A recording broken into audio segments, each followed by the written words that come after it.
Welcome back to One-on-One with Mr. U. Of course, I'm your host, Mr. U. In studio with us, the founder and CEO of Shame-Free Life Coaching and Consulting, and the inventor of the brick methodology, and of course, the author of several books. One is There a Samson in You? Ronald Zion Roseboro is in the house. How are you, sir? Mr. U, I'm doing great. Outstanding. Thank you so much for having me on your show. Appreciate that. The pleasure's mine, brother. Good to have you here. We had a fantastic preliminary chat, man, and I want to get into some things that we were talking about that I think the viewers are going to love to hear about. If you're watching and listening for the very first time, of course, you can find all of our work in the show notes, and I'm on every listening platform, Apple Podcasts, Spotify, iHeartRadio, and of course, our YouTube channel.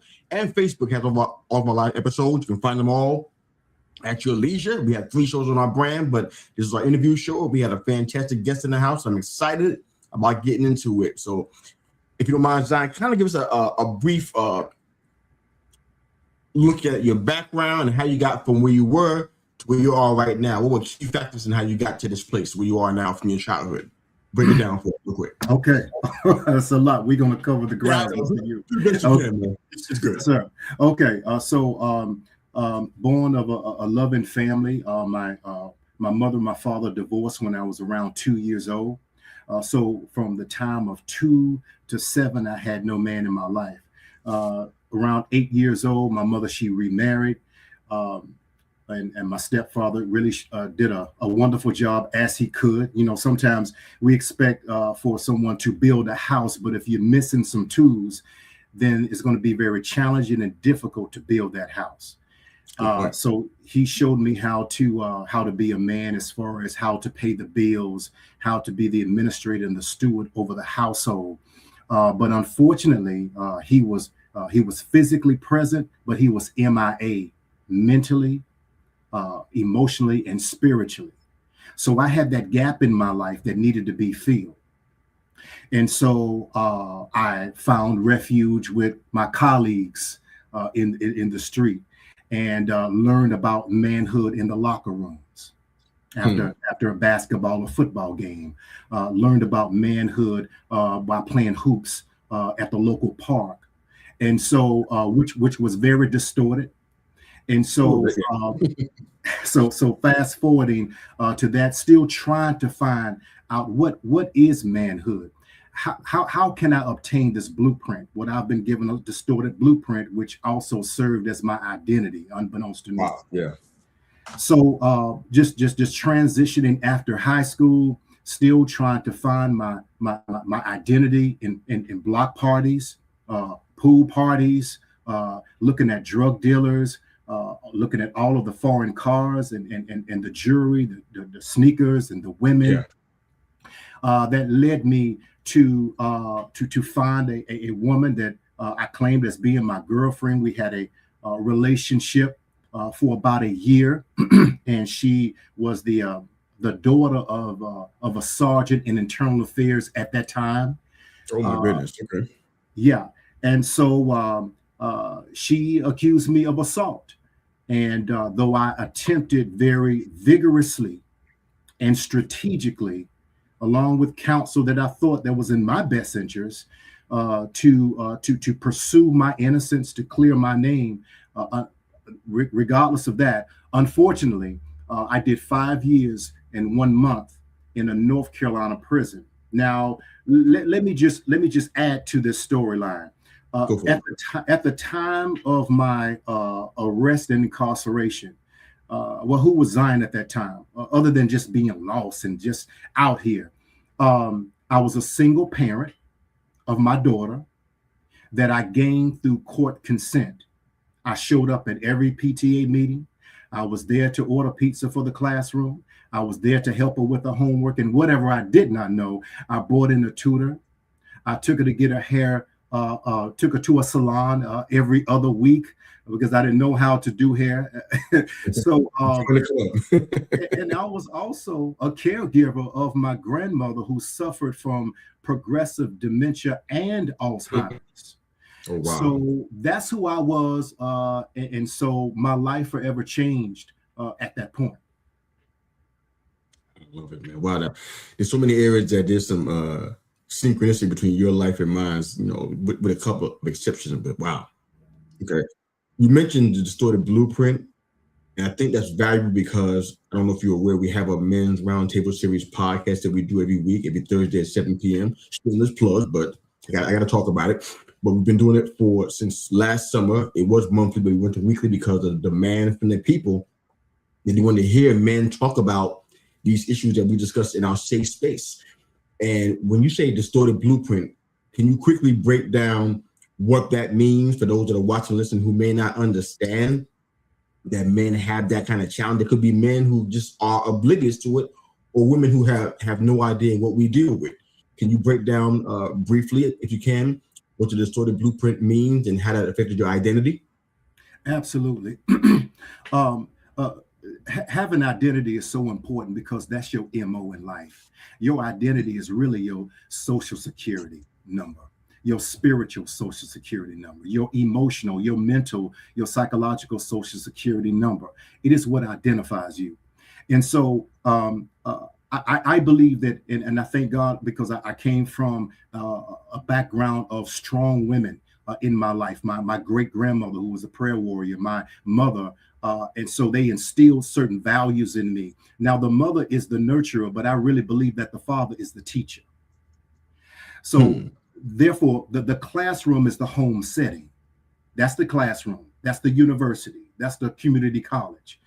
So, if the teacher is absent, or if he is physically there, but mentally, emotionally, and spiritually checked out, MIA, it's very difficult for the student to get to curriculum of manhood, which is very important because that intersects with our identity. I'm talking about true manhood. I'm not talking about the manhood of the world, the manhood of social media and your favorite rap song. I'm talking about true manhood. When that becomes, when you don't have that, it becomes distorted. It becomes perverted. It becomes misplaced and misrepresented. And so we're grasping for straws and we're trying to find this thing that we know that we need in life because it serves as our true identity that comes from the Most High God. It comes from God Himself. And so when that becomes convoluted with pain, with trauma, with rejection, abandonment, dejection, all of those types of issues, and we don't know how to filter that through a safe system of manhood, then that becomes a part of our distortion. It's almost like an OS system that's playing in the background of your computer, well, of your mind. And it constantly reminds you of your shortcomings, that you're not worthy, you're not good enough. And so that becomes pretty much your identity if it's not checked. Wow. Yeah, definitely. One of the things that we talked about also that I really feel like having a male perspective is so profound. Again, we talk about this every Thursday at 7 o'clock. Things along this line as well. But the trauma, feelings of rejection, rebuilding after loss. You shared a lot of that in your story with me. I love for you. I don't know how to get you to encapsulate all three of those areas, but if you can kind of share some of your story there, where you felt the trauma, how you handled it, the rejection. Are you still dealing with rejection now? Does it still creep out into your everyday life? Or have you overcome it in some way? And just rebuilding after you've had the loss. I mean, you talking about going to jail. People don't realize that, that's a whole different world. And coming back into quote unquote this world, there's a transition that go with that. And sometimes it's like a mindset. It's almost like somebody in the military. I got many friends that were former Marines that are really good friends of mine. When they come back into quote unquote civilian world, they don't understand how to even function. There's a transition period and it takes a long time. It's not a few weeks. For them, it's months. For some, I even hear it's years. They're out of the uniform, trying to figure out I'm not Sergeant Major this anymore. Who am I? So trauma, rejection, rebuilding after loss. I'm giving you all three of those. Work with it as you will, brother. I want to hear from you. Go ahead. What I love about you, Mr. You shoot straight from the hip. You are a sniper. You don't come with a 12 gauge. You shoot no violence at all. But we're talking about here. We're just talking about your precision is on point. Let's go.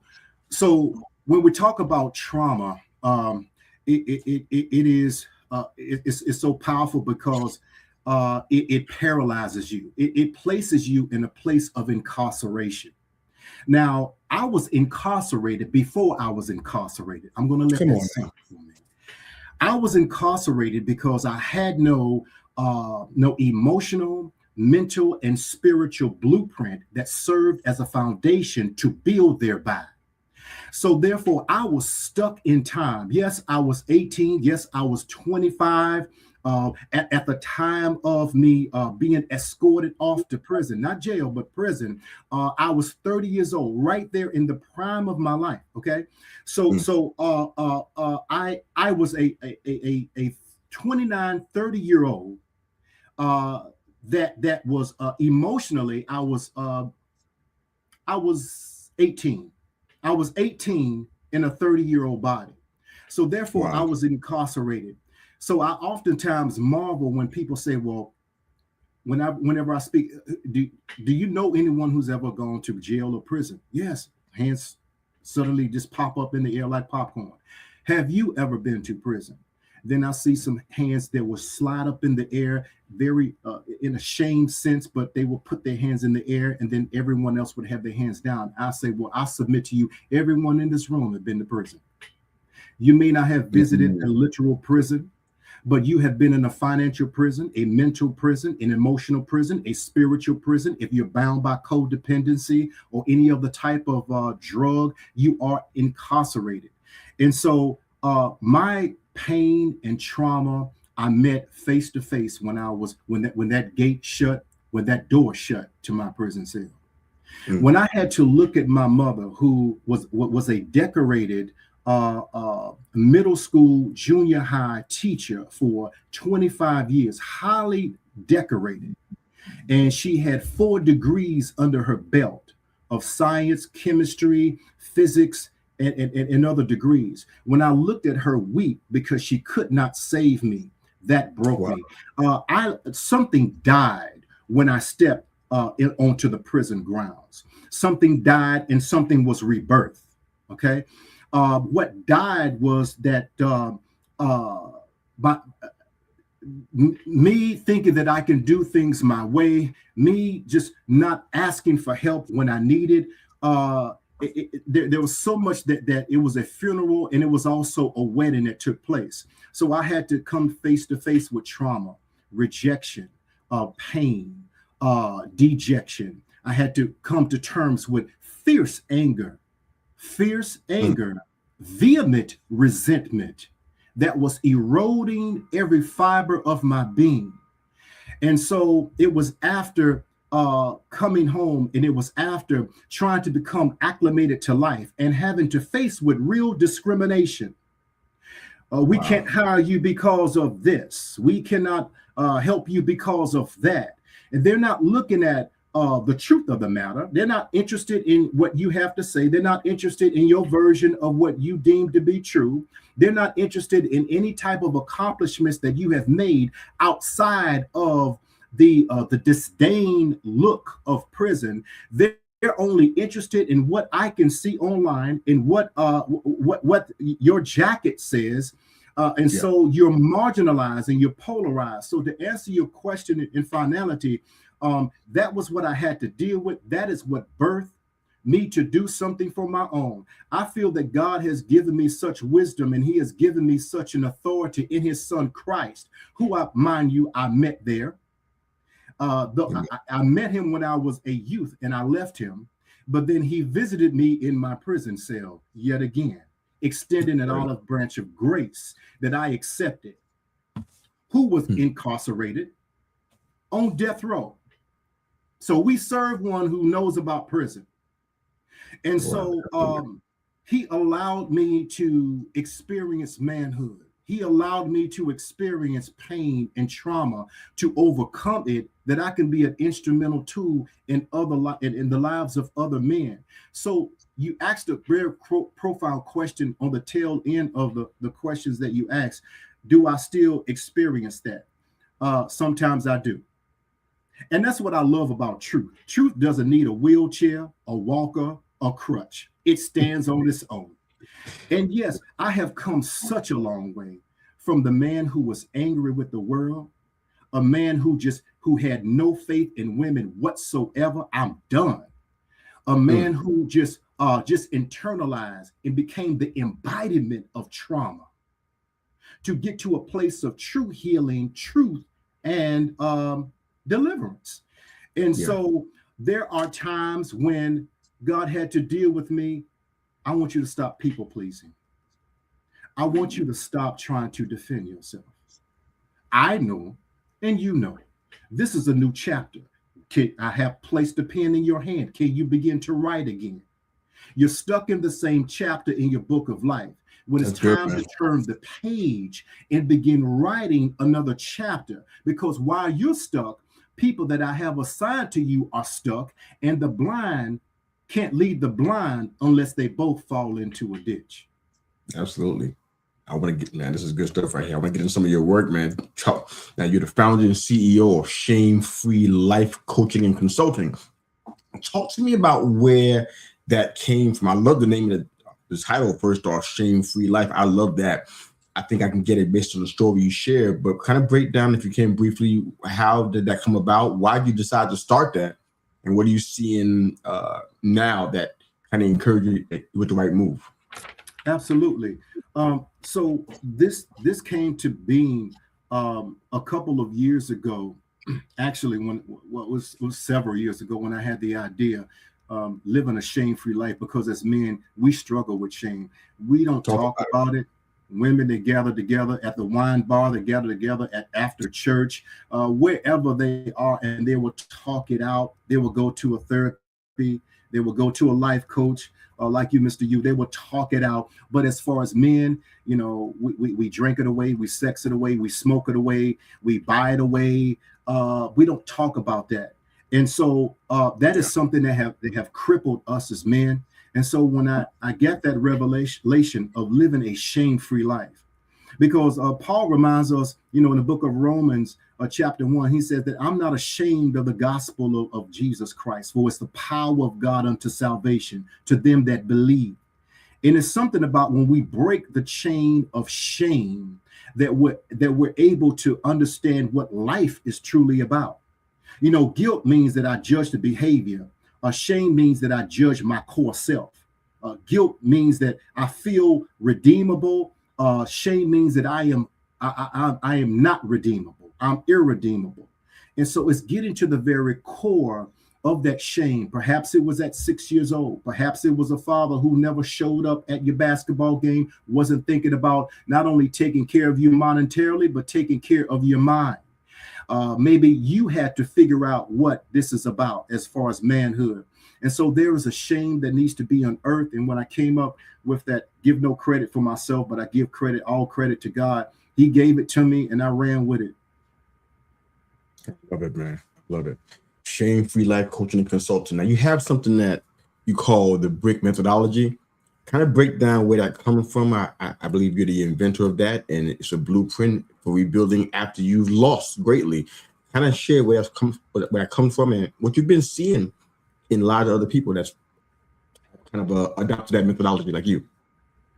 Absolutely. So I came up with the BRICK method to restore after brokenness, or to restore after trauma. The acronyms for BRICK means B as in breakthrough, resilience, identity, clarity, and kickstart. There's so many great books that are out there, wonderful, but there are many books that are great reading tools and instruments.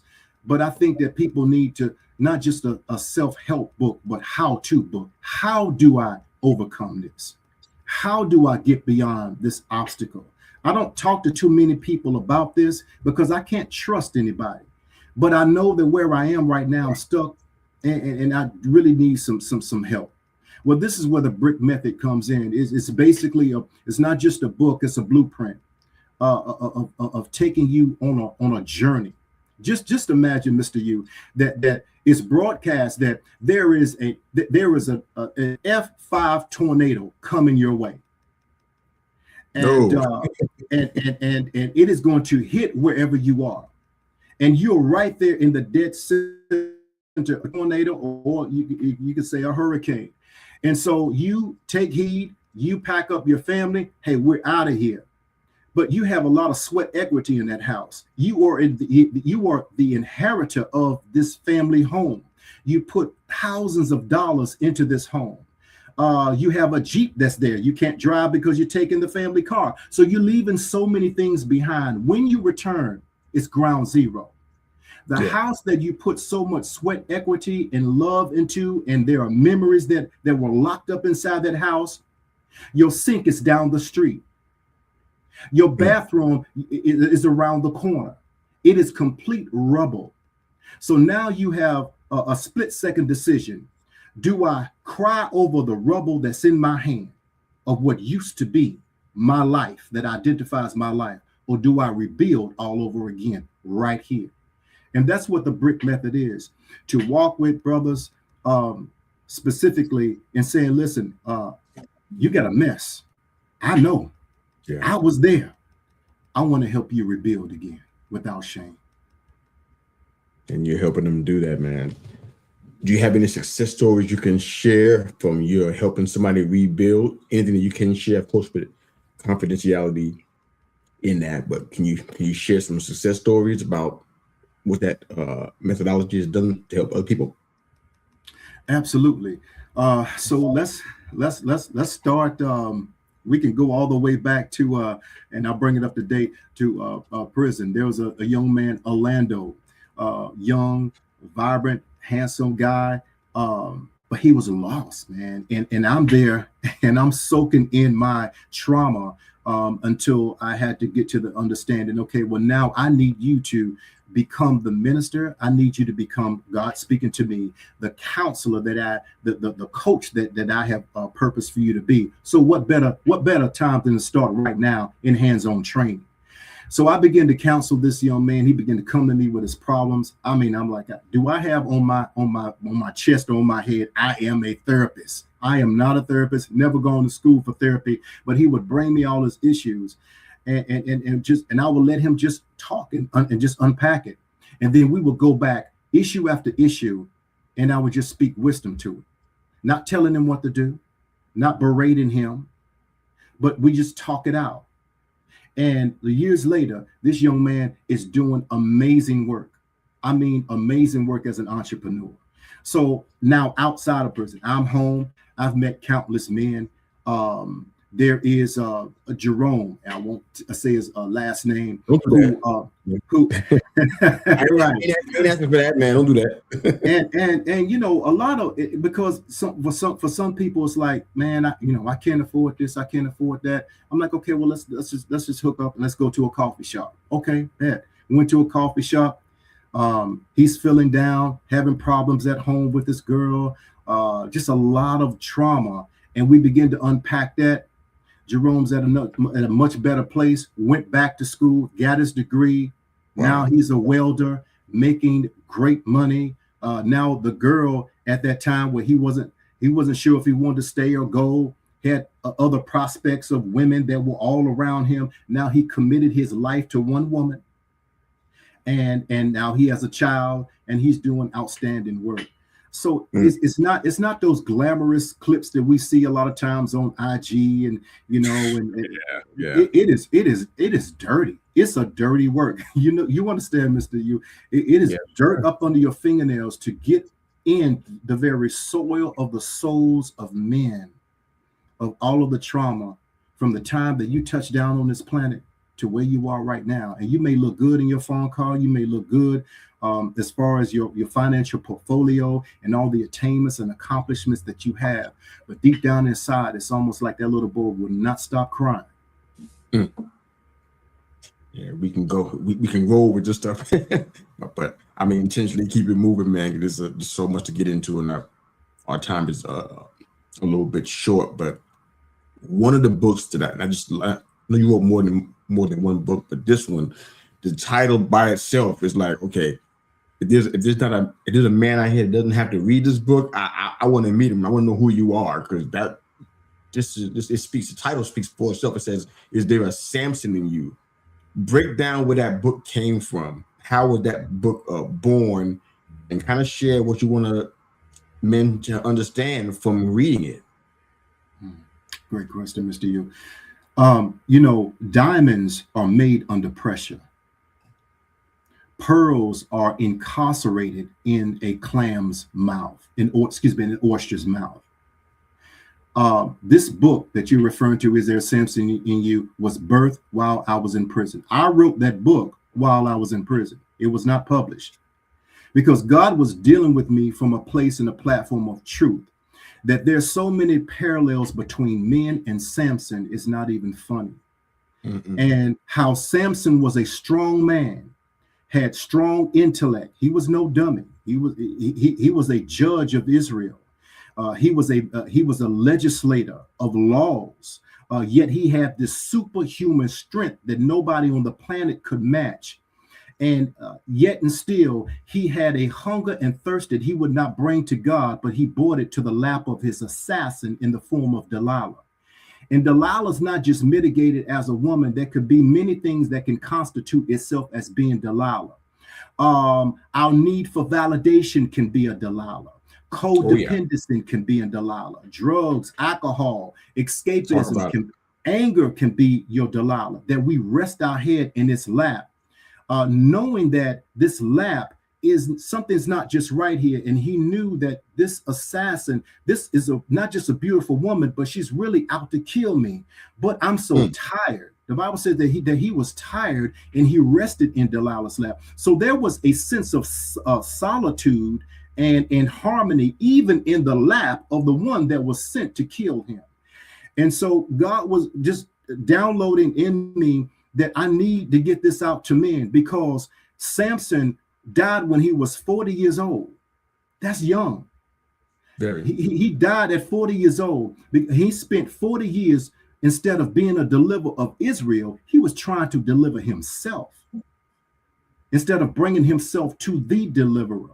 And so it just draws a parallel between the plights, the strongholds, the vices of Samson, and what we go through as men, because there's nothing new under the sun. Wow. Is there Samson in you, man? There's so many things in that, brother.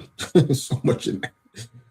If you have opportunity, and I want to give you that today, but I do want to ask you just another question or so, and then I'll let you speak to our audience for about 120 seconds. If you could say that you have a BHAG or a big, hairy, audacious goal for yourself right now, what would that be? Audacious goal. I would. But the big one. This is the one. Which, like, you know what? This is the legacy. If I can do this, I've done it all. That thing. Yeah. I want to be the man of truth, the man of identity, and the man of authority that God has purposed for me to be. And out of that will flow into every assignment that God has for me with every man that will ever cross my path, so that that man can rise to the occasion of stepping out of that tomb like Lazarus to come forth into his purpose and destiny. Out of that, my wife will be the recipient of a man who loves her, not just because of how she looks, not just because of how she's shaped, but I love her heart, and I am commissioned to be her protector, and as well as my children. So that will be my audacious take on what will be so meaningful to me. If I can cover those grounds, man, everything else is gravy. I love it. If you can verbalize one, what would you say is your greatest fear, man? My greatest fear is failing God, man. I failed him so many times. I can't even. Yeah, that's a big one, because eternity is a long time. Yes. So tell me, before I let you speak to our audience and kind of let everybody know where they can find your work and where they can find you, how do you mitigate that fear? Who do you have around you when it comes to, I deal with coaching and personal development. It's my life. It's where I am. I eat, sleep, and drink it at this point. How do you mitigate that fear? How do you insulate yourself against that happening? Because it can't just be you, or you'd never really accomplish it. But You have people around you, accountability. You have people who are clarity partners for you. Speak real briefly on what your life looks like when it comes to coaching and personal development and being coached yourself. Go ahead. Yes. Every coach needs a coach. Every counselor needs a counselor. You better say that thing loud so people can hear you. They don't know out here. Every coach needs a coach. I understand. You ain't doing it when you out, but go ahead. Elijah, come on, Paul and Tim, I can go on all day. Go ahead. Yes, say that. So I have amazing people around me. I have, first of all, my wife serves as accountability partner. I have my ministry family that's there always for me and reminding me of who I am, not who I used to be, and to move in that vein ferociously. I have a friend, one specifically, Truck, shout out to you, who has always been there for me. I met him when I was in the pit, when I was in the prison. He is an upstanding man, a powerful and true. There's the Popes, Kerry Pope. And meeting men like yourself and your round table that you talked about on Thursday night, to pour into, because, you know, when you're pouring into people so much, you know, you find yourself empty, and it's like, man, I need to be filled up. And so we can't drive our car 100 miles and not fill up. And so it's so important. And so I have those mechanisms around me, but I'm not so prideful that I can't recognize when I'm in the presence of a real man, such as yourself. I'm not just saying that because I'm on your show, because I can feel you, I can sense you, and to learn from. See, when we stop learning, we think we know it all. We're getting ready to crash and burn. It's only a matter of time. I want to learn as much as I can. Pride go before destruction. Yes. Without question. Well, thank you for the compliment, brother. I expect us to stay in contact with each other and foster that kind of process and relationship that you just got finished describing. So I'm going to hold you to that one. But in the last 120 seconds of this show, I would love for you to speak what's on your heart to the audience, but also find some time within that 120 seconds to let folks know where they can find you and your work. Go for it, brother. You can find me at my website. All of my social media handles are there. All of my books are there. One-on-one coaching, group coaching, Samson Restored. I started this movement to restore men. We talk about Samson laying his head in Delilah's lap, but he was also restored in the end. You can be restored too.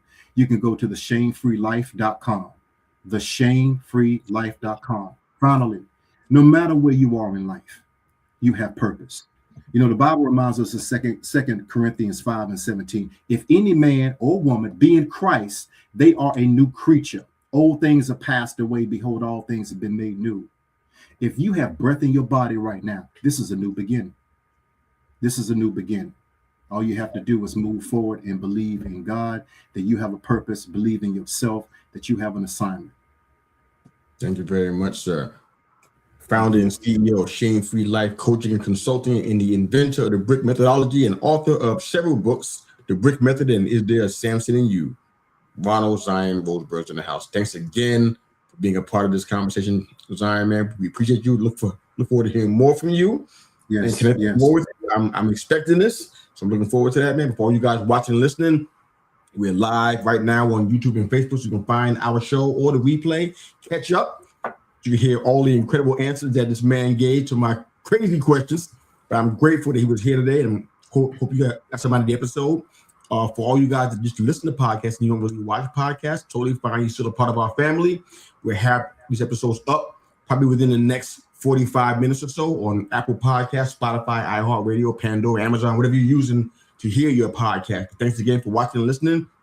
Jump on our YouTube channel, youtube.com They Call Me Mr. U. Subscribe to our channel. Help us out. We're trying to put out good content and quality for you guys to consume. So help us out. Give us a follow, a subscribe out there. Jump in the comments. Drop some questions. Help us move this thing along, man. It's important, and guys like Zion and I benefit from this. So please help us out with this. And we're so grateful that you guys are a part of our family. And shout out to the Choice Podcast. Thanks for jumping in, my guy. Awesome podcast as well for men and for believers. The Choice Podcast. Check it out. It's available on YouTube, I believe, also, and on Facebook. Check them out. And thanks again for watching and listening. Zion, That's Mr. U. We out. Have a great day.